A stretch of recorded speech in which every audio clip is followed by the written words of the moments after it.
Hello दोस्तों, visual arts with विनी में आपका स्वागत है। अच्छा लग रहा है हमको, मुझे भी आपके साथ जुड़ के बहुत अच्छा लग रहा है।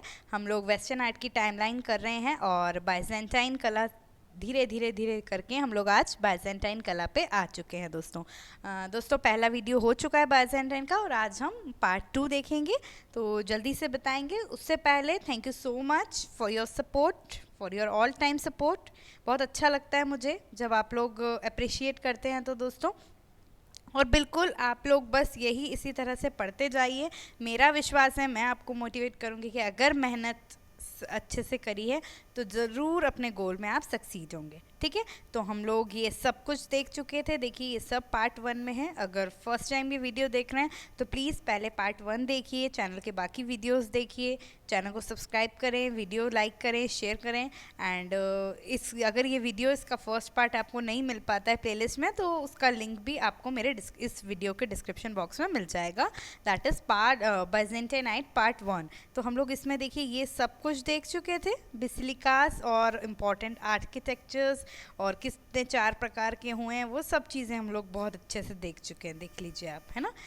तो ये सब काम अपना हो गया। अब हम जो पढ़ने वाले हैं वो है हमारा मूर्ति कला और बाकी चीज़ें जो कि हमने डिस्क्रिप्शन मतलब फर्स्ट उसमें इंट्रोडक्शन में बता दिया था कि क्या क्या काम यहाँ पे पाया गया है। तो हम जो बाकी बचा हुआ है, डोंट वरी, सब आज कंप्लीट इसमें कर लेंगे। ठीक है, पार्ट 2 में पूरा बाइजेंटाइन आपका आज फिनिश हो जाएगा।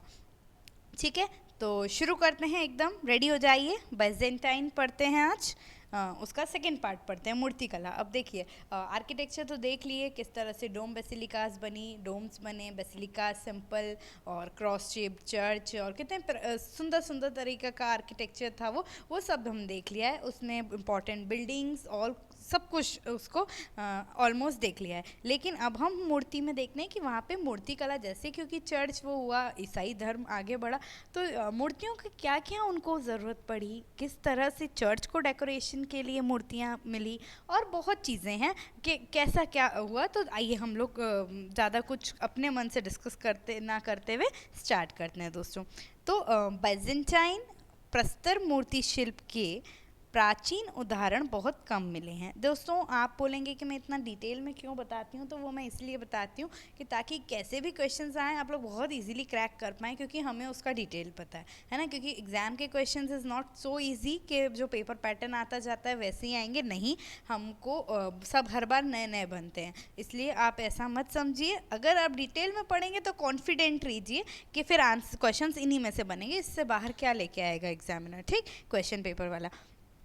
तो अब हम फटाफट शुरू करते हैं, बार बार बातें आ जाती है तो बीच में अब नहीं आएगी, अब एकदम सीक्वेंस से चलेंगे। तो मूर्ति शिल्प के उदाहरण बहुत कम मिले थे कंपैरेटिवली टू आर्किटेक्चर। बहुत सारी जगह जगह जो बने थे और बाकी आर्ट वर्क जैसे मोज़ाइक्स पढ़ेंगे आगे, म्यूरल्स, पैनल्स, इन सब के कंपैरिजन यहाँ पे मूर्तिकला थोड़े कम अवशेष प्राप्त हुए थे। किस समय हुए देखें तो अनुमानतः 11वीं-12वीं शती तक साई धर्म में मूर्ति शिल्प का बहुत प्रचार था, मतलब 11th-12th सेंचुरी तक बहुत प्रचार था।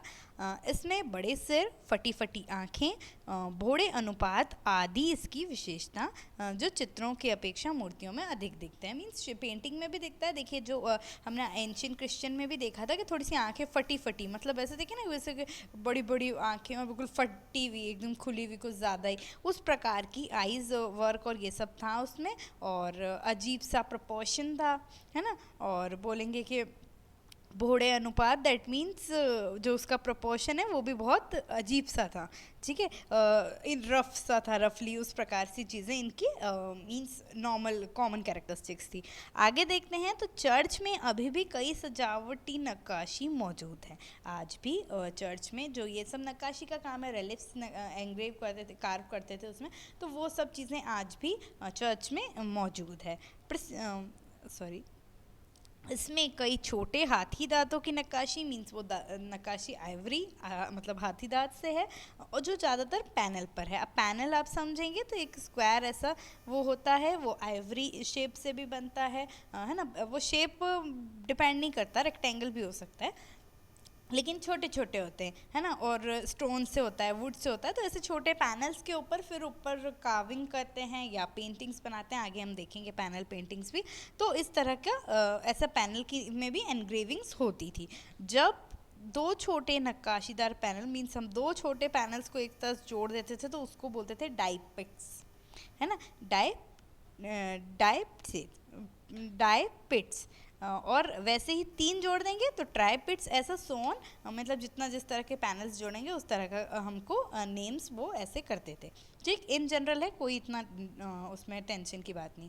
अब इन छोटे हाथी दांत का पत्थर के पैनल का सबसे पसंदीदा विषय ये जो छोटे छोटे पैनल्स होते हैं, may be it is of stone और हाथी दांत, है ना, जो भी होता है, उनके मोस्टली वो क्या होते थे सब्जेक्ट, कुंवारी मैरी मीन्स वर्जिन मैरी, ठीक है, माँ रानी या अलंकृत के रूप में प्रतिनिधित्व किया है जो प्रार्थना में खड़ी है। ऐसे बहुत सारे मीन्स ऐसा है वर्जिन मैरी को, जो हम सब जानते हैं क्रिश्चियनिटी में बहुत इम्पॉर्टेंट टॉपिक है वो, मतलब एक बहुत इम्पॉर्टेंट टॉपिक तो नहीं बोलूँगी, मतलब विषय है एक तरह से, उसका सब्जेक्ट है।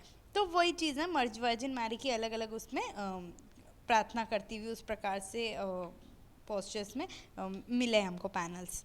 ठीक, दूसरा एक बहुत ही विशिष्ट बाइजेंटाइन प्रतिनिधित्व है डेसिस द रेडमीर, डिसिस और द रेडमीर, है ना, स्टैंडिंग और सीटेड इन द सेंटर, मतलब केंद्र में या सेंटर, मतलब केंद्र में खड़ा है या बैठा है।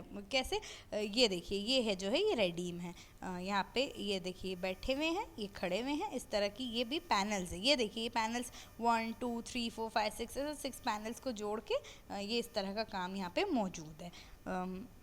रेडमीर मतलब जीसस क्राइस्ट, हमारे जो करता धरता उनको कहते हैं। ठीक है, वर्जिन मैरी और सेंट जॉन बैप्टिस्ट को सुनता है, जो उनके दोनों ओर खड़े होते हैं। ये देखिए आप दिख रहे हैं आपको, उनके दोनों ओर यहाँ पे खड़े हैं वो। ठीक, आगे मानव जाति के लिए प्रार्थना या प्रार्थना का एक दृष्टिकोण है, जिसमें से एक अच्छा उदाहरण लॉवर पेरिस में हैरबिले ट्रिपिच में दिखाया जाता है, ट्राइपिच में है, हैरबिले ट्राइपिच है उसमें दिखाया जाता है। ठीक, लॉवर म्यूजियम में जो रखा है ना। ये सब अलग काम है, मतलब आप 2-3 ये इसको याद रखिए बस, ज़्यादा तो नहीं है इतना। ठीक है, आगे देखते हैं। सबसे महत्वपूर्ण एक और काम है हाथीदांत नक्काशी में से एक है, मीन्स आइवरी, वो भी आइवरी का ही था। हमारे पास आया है जिसे मैक्सिमियन की कुर्सी कहते हैं। दोस्तों मैंने आपको एंशिएंट क्रिश्चियन में, हाँ ईसाई कला में जब ईसाई कला का वीडियो देखा था अपन ने, उसका टॉपिक में बताया था कि कैथेड्रा क्या होता है। मींस वो एक एक जब हमने चर्च की चीज़ को डिस्कस किया था कि किसको क्या बोलते हैं, आपको वो जानना बहुत ज़रूरी, क्योंकि क्वेश्चन उससे रिलेटेड भी आता है। तो कैथेड्रा मैंने बताया था, याद है आपको, वो एक चर्च कुर्सी होती है, मीन्स हर उसमें होती है, वो किसकी, बिशॉप के लिए रहती है। तो ये एक बहुत फेमस कुर्सी है, क्या है, मैक्सिमियन की कुर्सी, है ना। ये वही है, मतलब वहाँ की कैथेड्रा है, एक प्रकार से कुर्सी नहीं बोलेंगे, वही कैथेड्रा है, और वो उनका सिंहासन होता है बिशप के लिए। ठीक है, 6वीं शताब्दी में था, और इसमें काम देखिए कितनी नाजुक नक्काशी, इस तरह से हाथी दांत के टुकड़ों से ये बने हुए, और बहुत टाइनी एकदम बारीक काम हुआ है। इसका क्रॉस सेक्शन आप यहाँ देख सकते हैं, कैसे अलग अलग पैनल्स में काम हुआ है ना। हम जब नॉर्मल पेंटिंग करते हैं उसमें भी हम देखते ही हैं कैसे पैनल्स में डिवाइड करके भी हम अपना आर्टवर्क कर सकते हैं। तो उस प्रकार से ये लोग इस समय ऐसा पैनल पेंटिंग्स भी बहुत चलन में था, और कितना सुंदर कार्व किया हुआ है वो आप खुद देख सकते हैं। ठीक है, अब आते हैं मूर्ति कला का ज़्यादा इतना नहीं था, 2-4 चीज़ें जो मतलब याद करने की चीज़ें थी, वो चीज़ मैंने डिस्कस कर ली है। अब हम जो आते हैं तो मोज़ाइक्स पे आते हैं। बाइजेंटाइन में मोज़ाइक्स नहीं पढ़ा तो बोलते हैं कि आपने बाइजेंटाइन नहीं पढ़ा। ठीक है, तो मोज़ाइक्स बहुत इम्पॉर्टेंट और ज़्यादा भी मिलेंगे, और मोज़ाइक्स में आपको अगर पहला वीडियो ने पहले में ही किया था डिस्कस के शायद एंशिएंट क्रिश्चियन में दोनों में ही दिखाया था, जो पहला वीडियो आप देखिए उसमें मोज़ाइक्स की फुल डेफिनेशन डिस्कस कर चुके हैं हम लोग, कैसे मोज़ाइक बनता है, कैसे छोटे छोटे कांच से या कलरफुल स्टोन से वॉल पे चिपका के, और किस टेक्निक से चिपकाते हैं, किस प्लास्टर पे चिपका, वो सब हो गया है ना। तो उसमें अपन टाइम वेस्ट नहीं करेंगे। तो अब हम देखेंगे कि मोज़ाइक्स का काम कहाँ कहाँ कैसे हुआ। तो बाइजेंटाइन कलाकारों ने मणिकुट्टिम, दीवार पेंटिंग, पंडुलिपि, रोशनी और आइकन के साथ सपाट सतहों पर चित्रांकन प्रतिनिधित्व में अपनी सबसे बड़ी मौलिकता और उपलब्धि दिखाई है। मैंने आपको यही बोला कि वो नहीं पढ़ा तो क्या पढ़ा, है ना। ये सब चीज़ें वहाँ का मेन था। आर्किटेक्चर, स्कल्पचर, पेंटिंग, ये तीनों चीज़ें हम लोग प्री हिस्टोरिक से आज अभी तक पढ़ते हुए आ रहे हैं, है ना। कि यही बस इसका आर्किटेक्चर क्या है, आपका मूर्तिकला क्या है और पेंटिंग क्या है, उसको अलग अलग करके हमारा वो ख़त्म हो जाता है। लेकिन बाइजेंटाइन यहाँ ख़त्म नहीं होता है। हाँ, हमने आर्किटेक्ट ठीक है, वास्तुकला पढ़ लिया, मूर्तिकला, लेकिन यहाँ की मेन जो चीज़ें हैं वो क्या क्या है, वो है मणिकुट्टिम means mosaic, second wall paintings, murals means भित्ति चित्र, आइकन, है ना। आइकन को क्या बोलेंगे, आइकन को आइकन ही बोलते हैं, पैनल पेंटिंग्स जैसे, है ना। और आपकी मैनुस्क्रिप्ट्स पेंटिंग मतलब आप पंडुलिपीस जो होती, तो क्योंकि उस समय धर्म की बात थी, देखिए रिलीजन ही ज़्यादा महत्व रखता है उन लोग के लिए, तो ये सब चीज़ें उसमें बहुत काम आती हैं, है ना। तो ये काम जो है इसमें उनने क्या दक्षता हासिल करी कि जो सपाट स्पेस है उस पे काम कैसे करें, और उस पे बहुत चीज़ें उनने अपना कर करके और काम कर करके और बहुत उत्कृष्टता हासिल करी है। ठीक, अब चर्चों की सजावट के अनुकूल यह कला अमीर रंग प्रभाव पैदा करने का उनका प्रमुख साधन बन गई। अमीर रंग प्रभाव मीन्स, देखिए अब कोई कोई पेंटिंग हम देखते हैं, कोई वर्क देखते हैं, या वॉट एवर कुछ भी, कोई कलर स्कीम देखी, हम लोग आर्टिस्ट हैं तो हम उस तरह से बात कर सकते हैं, है ना। उम्मीद है आप लोग को भी अच्छा लग रहा होगा। तो हम जब देखते हैं तो हम क्या बोलते हैं कि इस कलर में रिचनेस है, इस चीज़ में रिचनेस है, इसमें वो चीज़ बात नहीं है, थोड़ी रिचनेस की कमी है। क्या होता है ये अमीर रंग प्रभाव, मतलब ऐसा लगता है कि एक स्वर्ग जैसा ऊंचा एकदम, है ना, बिल्कुल अनरीचेबल, ऐसा अमीर का जो लोग, तो वैसा ही लोग ये सब चीज़ें चर्च में क्रिएट करते थे, और स्पेशली मोज़ैक्स। क्यों? क्योंकि अपन ने पहले डिस्कस किया है, कांच के उससे अगर आपके कांच से काम होता है तो वो एक सिंपल पेंटिंग नहीं है, है ना। वो कांच है, अब कांच रिफ्लेक्ट करता है, तो उससे जो सनलाइट्स आती हैं, रोशनी आती है, वो जिस तरह से एक दूसरे को रिफ्लेक्शन से जो एटमॉस्फेयर क्रिएट करती है, आप खुद सोचिए वो कितना सुंदर और अद्भुत होगा। तो यही वो बताना चाह रहे हैं कि ये एक अमीर रंग क्रिएट करता था, एक अमीर एटमॉस्फेयर क्रिएट करता था, जैसे कि हम एक स्वर्ग में आ गए हों।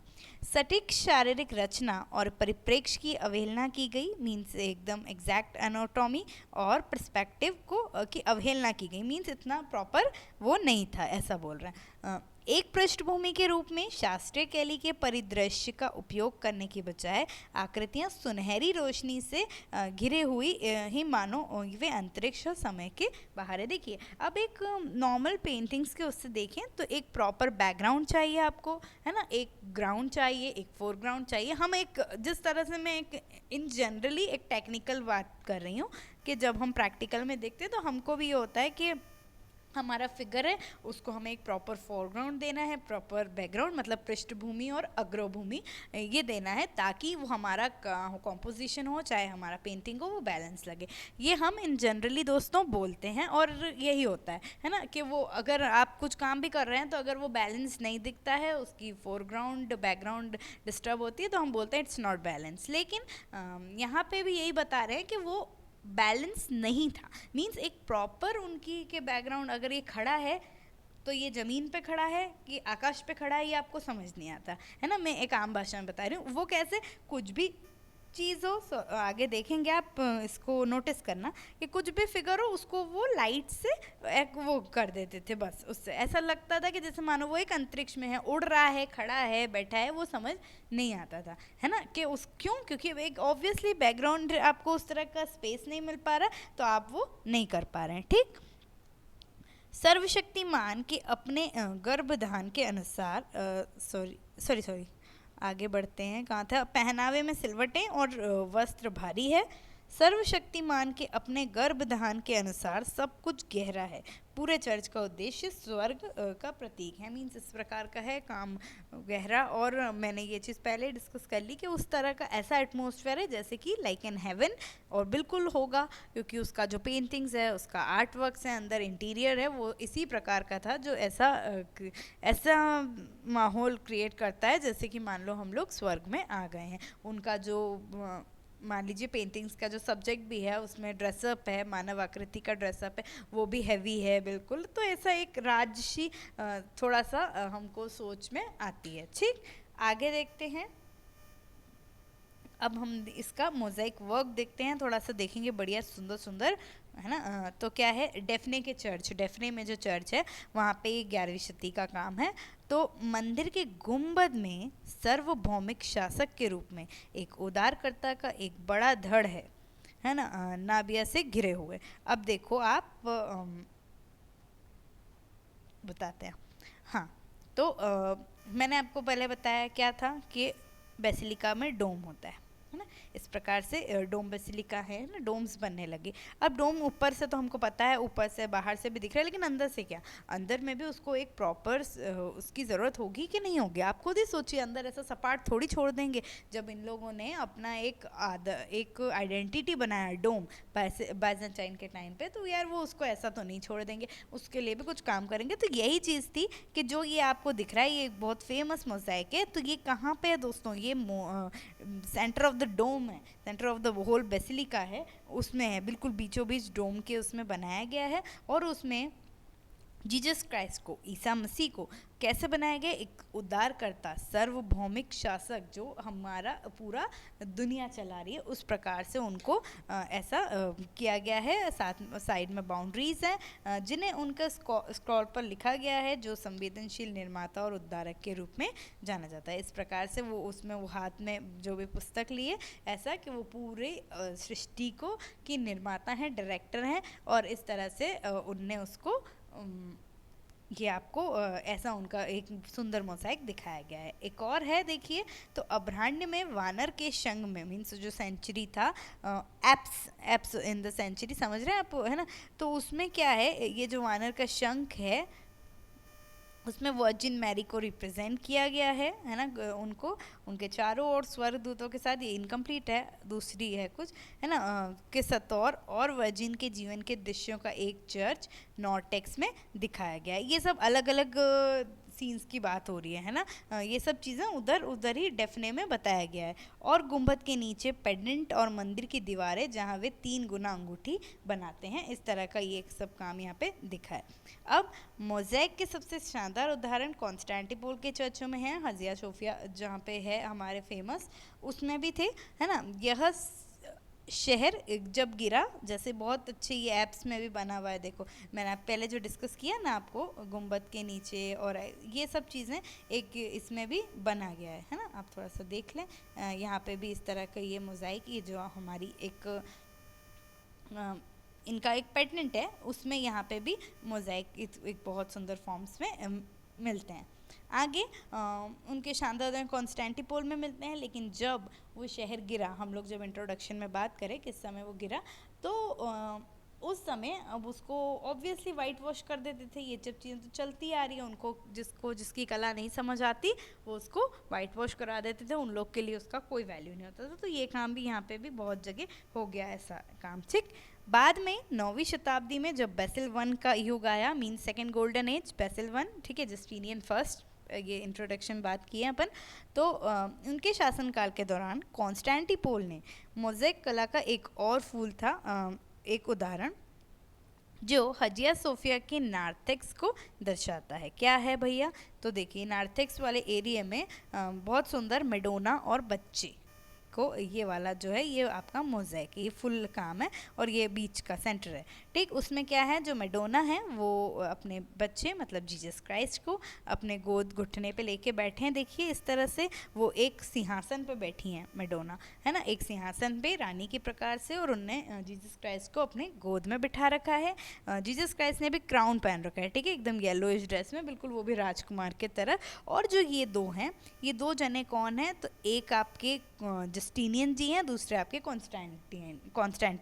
कॉन्स्टेंटाइन है ना, ये दो राजा हैं। तो ये दोनों जो है ये ऐसे आसपास एज अ सेवक वॉटेवर वो ऐसे खड़े हैं। और किसके शासनकाल में बना था ये, तो ये बेसिल वन के शासनकाल में बना था। ठीक, आगे देखें तो ये एक और बहुत सुंदर सा मोज़ाइक, देखिए कितना प्यारा है।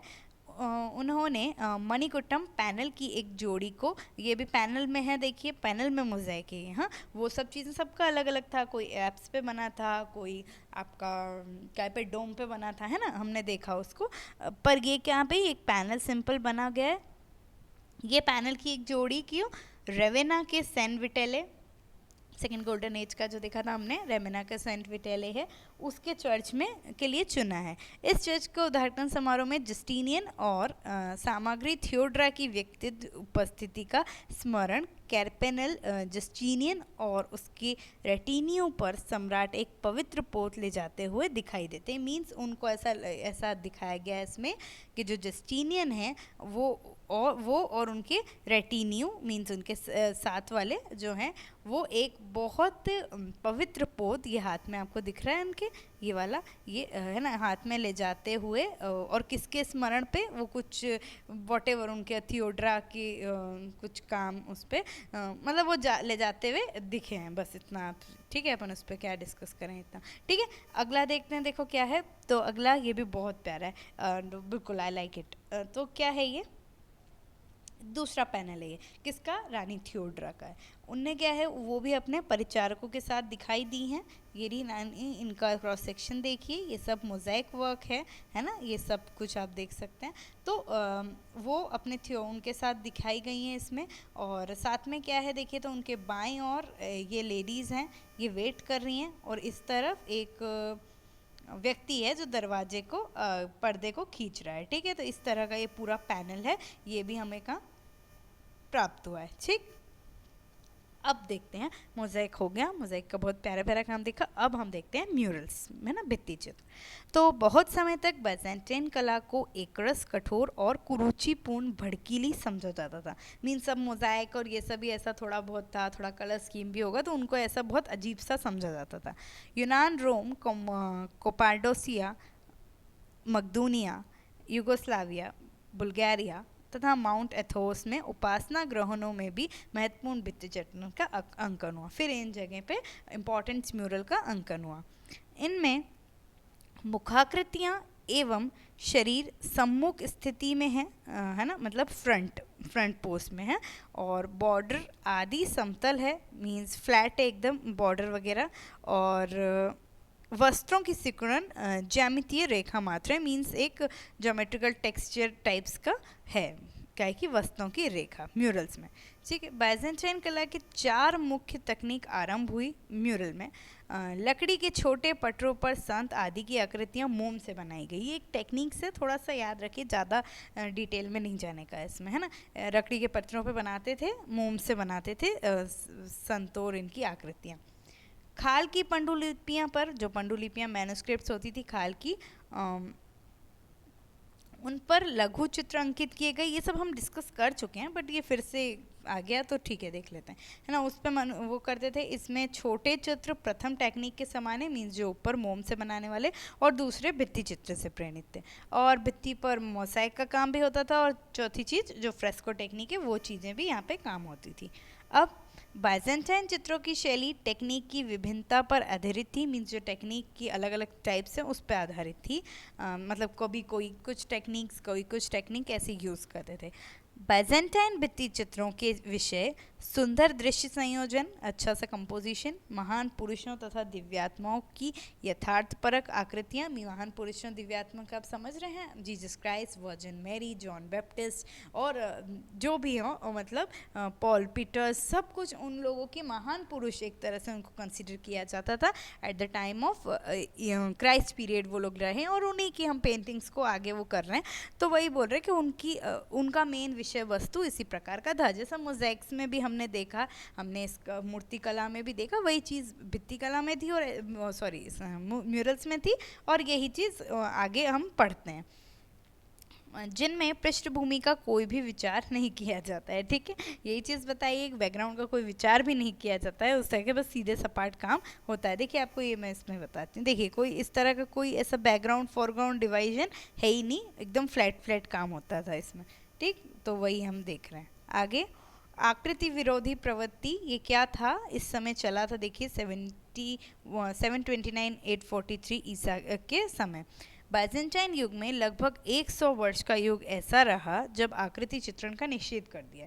मींस क्या निषेध कर दिया गया है भाई कि हम आकृति नहीं बनाएंगे। क्यों नहीं बनाएंगे? तो इसे आकृति विरोधी संकट का युग कहा जाता था। इस युग को क्या कहा जाता था? आकृति विरोधी प्रवृत्ति। आपको आए कभी कि वो किस समय आया था? तो वो बाइजेंटाइन में आया था और 100 साल का पीरियड ये था। अब क्या था इस समय? आरंभ लिया तृतीय के समय हुआ है ना, लियो तृतीय का जो समय था राजा का, उस समय हुआ 726 में। उनने क्या किया, जो कस्तूंतिनिया मतलब कॉन्स्टेंटाइनोपल के राजकीय प्रासाद के कांस्य द्वार पर स्थित, मीन्स देखिए अब हमने क्रिश्चियनिटी डेवलप कर दी। अब जो उसका जो मेन राजकीय प्रसाद वो एरिया था, मेन गेट था, उसमें ईसा की मूर्ति थी। तो उनने क्या किया, उस प्रतिमा को नष्ट कर दिया और उनके स्थान पे उनने क्रॉस खड़ा कर दिया। दैट मीन्स वो लोग सिंबॉलिज्म को वो करते थे और उनको ऐसा क्या था कि नहीं, ईश्वर उनकी मूर्ति हम इस तरह से नहीं बना सकते, है ना। ये चीज़ें इनने क्रिएट कर दी थी और हटा दिया था उसको नष्ट करके। वो उनका शासन था। फिर क्या हुआ, 843 ईसा में मूर्ति विरोधी सम्राट थियोफाइलस जो थे, उनकी पत्नी थियोड्रा, जिसका हम मोज़ेक दोस्तों अभी पहले देख चुके हैं। आप प्लीज़ देखिए कितने क्वेश्चंस बनते जाते हैं, तो आप बिल्कुल जोड़ते जाइए उन कहानियों को, ठीक है। तो थियोड्रा का हम जो देखे थे, तो उनने ही अपने पुत्र ने अपने पुत्र और साम्राज्य की उत्तराधिकारी माइकल तृतीय की संरक्षा के रूप में, है ना, जो उनके पुत्र थे, उनकी मतलब एक तरह से राजमाता हो गई, है ना, वो उनके माइकल तृतीय की संरक्षा के रूप में उनने क्या किया, उनने आकृति रचना की को फिर से वैध घोषित कर दिया। मींस अगेन उनने उसी जगह पे थियोड्रा ने, उनके हस्बैंड जरूर विरोध करते थे, लेकिन उनने अपने बेटे को, आगे के जो थे उनके सपोर्ट में, उनने उसको वैध घोषित करा। और फिर उसी जगह पे जहाँ पे ईसा की क्रॉस था ना, क्रॉस लगा रखा था, उसी जगह पे क्रॉस को हटा के अगेन उनने आकृति लगा दी। तो ऐसा माना जाता है कि जिस जगह से वो चीज़ शुरू हुई थी, मींस कॉन्स्टेंटिनोपल पे ये चीज़ हुई थी कि वहाँ की दीवार से उन्हें हटा दिया था लियो तृतीय ने, है ना। लेकिन उसी के बाद उसी जगह पे थियोड्रा ने जो है अपना वो करके वापस से मूर्ति स्थापित करी, और ये जो हमारी मूर्ति आकृति बोलते हैं ना, सॉरी, आकृति विरोधी शैली जो थी वो ख़त्म हो गई, ठीक। अब बाइजेंटाइन के कुछ म्यूरल्स हैं जो कि कहाँ पे, कंपोडिया, बल्कन्स, इस तरह के यहाँ पे पाए गए हैं। देखिए ये ऐसे डोम्स वाला ही, और ये इनके कहाँ कहाँ पे ये पूरे जो एप्स वगैरह, और इसमें ऐसे सुंदर सुंदर म्यूरल्स यहाँ पे पाए गए हैं। कहाँ पे, कंपोडिया, बल्कन्स, ये कंपोडिया क्षेत्र है, ठीक। अब देखते हैं हमारे मैन्युस्क्रिप्ट्स, मींस पुस्तक चित्र कैसे। ऑब्वियसली रिलीजियस का टाइम है, पुस्तक तो लिखेंगे और बिल्कुल उसको फॉलो भी करेंगे, तो उसी में पेंटिंग्स की आवश्यकता तो होगी, तो वही चल रहा है। देखते हैं। ईसाई धर्म पुस्तक का धर्म है। ओल्ड टेस्टामेंट और न्यू टेस्टामेंट नामक दो भागों में विभक्त ईसाई धर्म दो पार्ट्स में डिवाइड है, ओल्ड टेस्टामेंट और न्यू टेस्टामेंट, ठीक है। उसमें ज़्यादा डिटेल नहीं जाएंगे क्योंकि हमें ईसाई धर्म नहीं पढ़ना है, हमें सिर्फ अपना पेंटिंग का काम करना है, ठीक। मतलब हमारा आगे जो पढ़ना है वो, तो दो उसमें डिवाइड थे, ओल्ड टेस्टामेंट, न्यू टेस्टामेंट। उनकी पुस्तक बाइबल मुख्यतः इतिहास ग्रंथ है, मीन्स मेन इतिहास आप बोलेंगे, उनका मेन हिस्ट्री ग्रंथ है, बाइबल सब जानते हैं, जिसमें यहूदी लोगों का इतिहास तथा ईसा मसीह का जीवन वर्णित है, ठीक है। यहूदियों, जेविश पीपल, उनका इतिहास और ईसा मसीह का जीवन वर्णित है। इस धर्म ग्रंथ के पात्रों का चरित्र प्रकाश में लाने तथा लोगों को धर्म की शिक्षा देने के हेतु पांडुलिपि चित्रण की आवश्यकता अनुभव की गई। अब उस समय पूरा टोटली आप तो बोल रहे हैं कि काम क्या था, रिलीजन, रिलीजन और रिलीजन, धर्म ही था, उसी का प्रचार करना था। इतनी पढ़ाई लिखाई भी नहीं थी, है ना, पढ़ाई लिखाई नहीं थी, लेकिन क्यों ज़रूरत हुई लिखने की, चित्रण करने की। ज़्यादा देखिए, ज़्यादा सब लिटरेट भी नहीं थे, तो लेकिन चित्रण तो कर सकते हैं ना।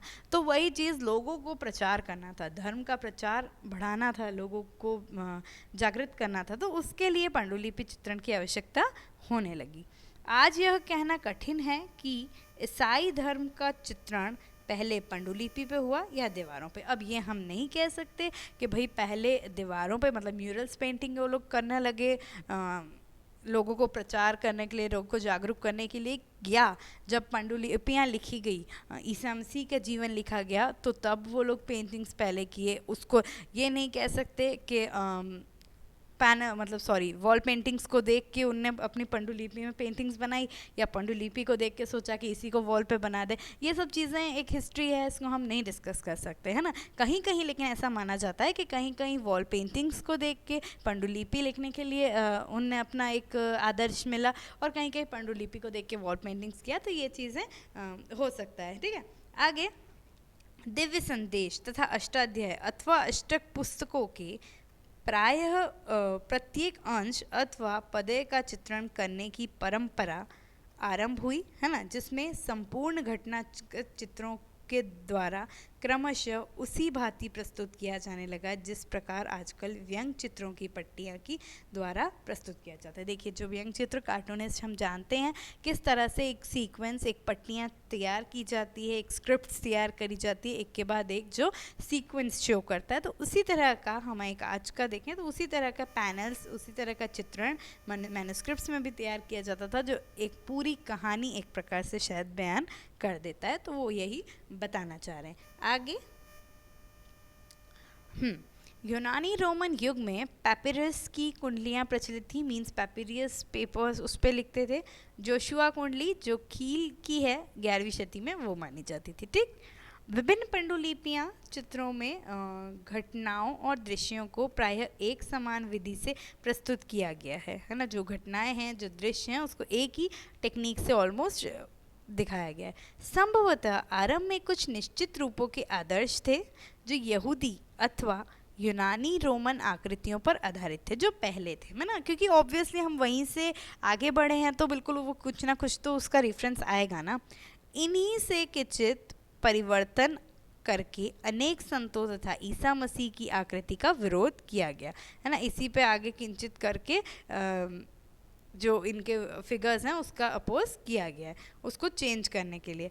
अब भित्ति तथा मणिकुट्टिम चित्रकारों ने जहाँ पश्चिम पद्धति को प्रमुखता दी, है ना, जो भित्ति और मणिकुट्टिम हम पढ़ लिए हैं, है ना, उसमें प्रमुखता दी, वहीं पांडुलिपि चित्रकारों ने 8वीं शती में ही आयरलैंड की कला से प्रभावित होना आरंभ कर दिया। मैन्युस्क्रिप्ट में आयरलैंड की कला ने, इस पद्धति में मानव आकृतियाँ गौण हो गई और घुमावदार रेखा की अलंकारिकता महत्वपूर्ण हो गई।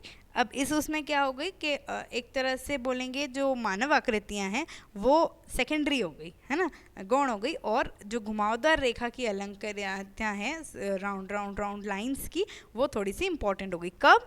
जब इनने आयरलैंड की कला से वो लोग प्रभावित हुए। इंजिल के पात्रों को लहराते हुए फीतों के समान सजावट के मध्य अंकित किया गया, कहीं कहीं पशुओं की आकृतियाँ भी चित्रित की गई। तो ये काम इस इसमें ऐसा हुआ। अब देखते हैं हमारा थोड़ा सा एंडिंग ही है ये, क्या है भाई,